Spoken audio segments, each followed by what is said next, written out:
Bobby Allison is on the point. He's considered a pioneer when it comes to running up front. There's no question that American culture has influenced the way I look at the world. Who fed the chickens? I did. This is Felice Gear of AJC's Jacob Blaustein Institute. Mother, save your child. Thank you very much. Thank you very much. We're going to play a little tune right now. Elizabeth Nunez, the celebrated Trinidadian-American author, died on November 8, 2024, at 79. She succumbed to complications from a stroke. She was surrounded by her loved ones at the time of her passing. As a writer, she is renowned for her novels. They explore identity, immigration, and the complexities of the Caribbean diaspora. Her works, like Prospero's Daughter and Bruised Hibiscus, blend personal and political stories. They often explore the tensions between Caribbean heritage and American assimilation. Nunez's writing blends magical realism, folklore, and Caribbean history. It reflects her roots and her commitment to exploring the immigrant experience. Nunez has greatly impacted education beyond her writing. She has mentored future writers and scholars. She has also advocated for more diversity in literature. She has been a strong advocate for marginalized communities, especially Caribbean women. She ensures their stories are heard. Her work for cultural representation and social justice has won her many awards. These include fellowships from the National Endowment for the Arts. Elizabeth Nunez's writing, teaching, and advocacy empower voices. They deepen the understanding of cultural identity. They enrich literature with diverse perspectives. Bobby Allison, the legendary NASCAR driver and Hall of Famer, passed away on November 9, 2024, at the age of 86. He died peacefully at his home in Mooresville, North Carolina. The cause of death was not disclosed. His family said he had been in declining health for years. As one of NASCAR's greatest drivers, he left a lasting mark on the sport. He won 85 races and the 1983 NASCAR Cup Series championship. Allison, a racing master, had a fierce competitive spirit. He is one of NASCAR's all-time greats, with 3 Daytona 500 wins. His driving skill and race strategy defined an era of NASCAR. They earned him a spot in the NASCAR Hall of Fame. Allison's impact extended beyond his accomplishments. He helped form the Alabama Gang, a group of influential drivers. They included his brother Donnie and his son Davey. The group shaped NASCAR's growth and popularity. Bobby Allison's career influenced the sport both on and off the track. He became a beloved figure to fans across the country. His legacy includes emotional tributes from fellow racers. Jimmy Johnson and Dale Earnhardt Jr. praised Allison's impact on the sport and his bond with fans. His long contributions to NASCAR as a driver and mentor have left a mark on the sport. They inspire generations of drivers and fans. Mary Pat Clark, the first woman to be Baltimore's City Council president, died on November 10, 2024, at 83. She died peacefully at home, surrounded by her family. Her cause of death was not disclosed, but she had a brief illness. Clark served on the Baltimore City Council for over 30 years. He became one of the city's most prominent and respected political figures. Clark was committed to social justice and economic equity. She worked tirelessly to improve the lives of Baltimore's underserved residents. She advocated for affordable housing, healthcare, and education. She also wanted better job opportunities. She often focused on initiatives to help marginalized communities. Clark was a key advocate for sustainability. He helped improve the city's green spaces and address environmental issues. Her ability to build coalitions across party lines earned her a reputation as a tireless, effective leader. Her constituents praised her passionate service. She was known for her strong morals and progressive values. She cared deeply for Baltimore's residents. This earned her respect, both locally and nationally. Clark's legacy is her political work. It shaped the city's culture of activism, social responsibility, and civic engagement. Her work inspires future public servants. They aim to improve their communities for all. Lou Donaldson, the celebrated jazz saxophonist, passed away on November 9, 2024, at the age of 98. He succumbed to complications from pneumonia at a hospital in Daytona Beach, Florida. As a top alto saxophonist, Donaldson helped shape modern jazz, especially in the 1950s and 1960s. Donaldson had a smooth, soulful style. He blended bebop with blues and R&B. His jazz voice resonated with both purists and a wider audience. His work with iconic labels like Blue Note Records, where he recorded many groundbreaking albums, including Blues Walk, 1958, and Alligator Boogaloo, 1967, solidified his place as a jazz legend. Donaldson was key in developing soul jazz. It blended jazz with R&B. This made it more popular. His ability to experiment with sounds while true to jazz kept him relevant throughout his career. He worked with jazz greats like Art Blakey, Horace Silver, and John Patton. His recordings still influence today's saxophonists and jazz musicians.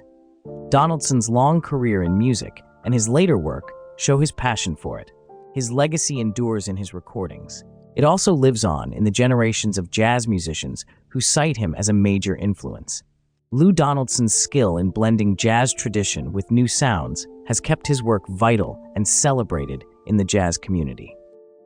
Felice D. Gare, a renowned human rights advocate, died on November 9, 2024, at age 78. She was the director of the American Jewish Committee's Jacob Blaustein Institute for the Advancement of Human Rights. She succumbed to metastatic breast cancer after a lengthy battle with the disease.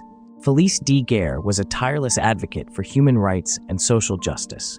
She focused on refugee rights, international law, and humanitarian aid. Gare is a prominent human rights lawyer and expert. Her work spanned decades. She helped shape global human rights policy and advocacy. Gare's legacy is tied to her leadership in the American Jewish Committee. She was the director of the Jacob Blaustein Institute. It advances human rights. In this role, she worked on refugee and asylum seeker issues. She helped reform policies in the U.S. and abroad. Her expertise in international human rights law was globally recognized. She was key in advocating for the rights of displaced populations, especially in conflict zones. Gare's work sought to advance minority rights and religious freedom. It promoted tolerance and fought discrimination. She tirelessly defended the Universal Declaration of Human Rights. She was a key advocate for holding governments accountable for human rights violations. This included the United Nations and other international bodies. Gare worked closely with international human rights groups and governments. She influenced policy and shaped the global debate on humanitarian law and refugee protection. Her leadership, wisdom, and commitment to justice shaped the human rights movement. Her legacy lives on in the work of the organizations she built and the policies she shaped. Judith Jamison, the acclaimed dancer and director of the Alvin Ailey American Dance Theater, died on November 9, 2024, at 81. She died after a brief illness in New York, surrounded by close friends. Jamison, a top African-American dancer and choreographer, is very influential. Her work in ballet and modern dance has greatly impacted the arts. She is best known for her work as a principal dancer with the Alvin Ailey American Dance Theater. There, she became a symbol of grace, strength, and expression. Jamison's performances, especially in Revelations, were powerful. They added new depths to dance's portrayal of African-American culture and history. She was not just a dancer, but a powerful storyteller, conveying deep emotion and social themes with every movement. As a leader in ADT, she helped it gain worldwide fame. She broke barriers for Black dancers in the mostly white ballet world. Her work opened doors for future generations of artists. Jamison's legacy, beyond her dance career, includes her work as a choreographer and artistic director. After retiring from the stage, she became the artistic director of the Alvin Ailey American Dance Theater in 1989, succeeding Ailey himself. Under her leadership, the company thrived. It expanded its reach and repertoire. It remained committed to showcasing African-American culture through dance. She mentored many dancers and choreographers. She fostered a creative, inclusive, and excellent artistic environment. Jamison's influence extends beyond ADT. She worked with other dance companies. She advocated for arts education, community outreach, and underrepresented voices in the arts. Her legacy shows her dedication to the arts and to Alvin Ailey. She inspires dancers, choreographers, and artists worldwide. Judith Jamison has, through her leadership and artistry, shaped the future of dance. She has also honored the rich cultural history of African American dance. Ella Jenkins, the First Lady of Children's Music, died on November 9, 2024, at 100. She was a legendary folk artist. She died peacefully at her home in Chicago, Illinois. The cause of death was natural causes. For more than 6 decades, Ella Jenkins's music has been a staple in American homes and schools. Her lively, interactive songs have taught generations of children. They cover language, geography, and social justice. They also promote inclusivity and cultural appreciation. Her most famous works, like You'll Sing a Song and I'll Sing a Song and Come On and Join Us, became anthems of childhood learning. Jenkins's warm, inviting voice and engaging rhythms made her a beloved figure in early childhood education. Jenkins's influence goes beyond her music. She was among the first to use a global view in children's music. She drew on many cultures to create songs that reflected the world's diversity. Her work showed her commitment to social justice. She often stressed unity, equality, and understanding. This inspired young listeners to think critically and empathetically about the world. A pioneer in the 1960s folk music revival, Jenkins helped bring folk music into classrooms. He showed educators its value as a learning tool. She earned multiple accolades, including a Grammy Award for children's music. This solidified her as one of the genre's most influential figures. Ella Jenkins's legacy endures through her songs and teaching ideas. They still resonate with children, parents, and educators today. She is a trailblazer. She used music to inspire, educate, and connect people across generations. She left an indelible mark on American folk music and children's education.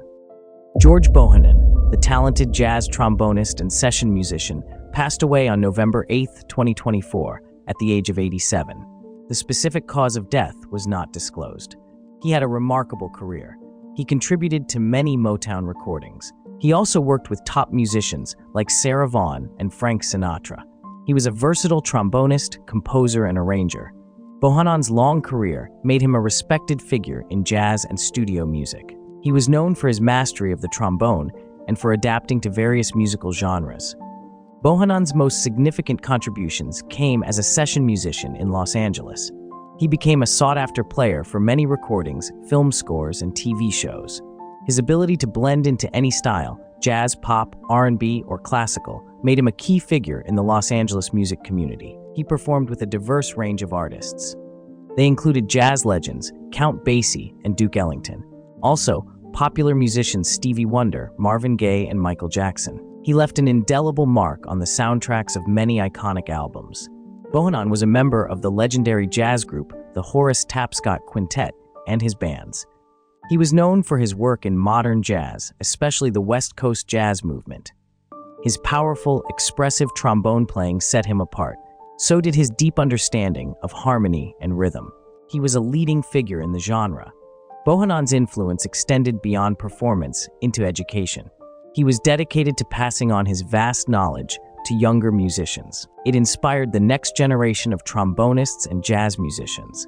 His legacy includes a wealth of recorded music. It features his work as a solo artist and in collaborations. It continues to inspire jazz lovers, musicians, and composers worldwide. David Harris, the actor best known for his role as Cochise in The Warriors, passed away on October 25, 2024, at the age of 75.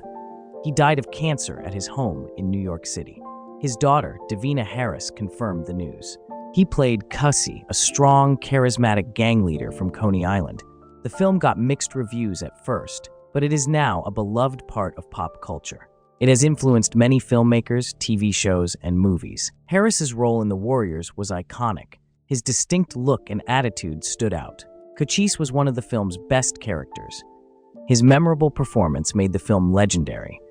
Beyond The Warriors, Harris had a varied career in film and TV. He acted in Brubaker, 1980, and A Soldier's Story, 1984. He also guest starred in shows like NYPD Blue. His ability to play a range of characters showed his versatility as an actor. He could be tough and rebellious, or vulnerable and introspective. His work, though less prolific than some of his peers, earned him respect and admiration from them and his fans. Harris's influence extends beyond his acting career. He became a cultural icon for fans of The Warriors. They celebrate the film and its characters. They often reference them in various media. Harris's role in the film and his link to the gang culture in The Warriors resonated with audiences. It made him a cult cinema icon. His legacy is not just in his roles, it is in his lasting impact on pop culture. The Warriors are still referenced in modern media. Harris is remembered as one of the actors who made the film a classic of late 20th century cinema. His portrayal of Cochise left a lasting impression on fans and filmmakers. His legacy lives on in the admiration for the Warriors. Its characters are still celebrated. His work will not be forgotten.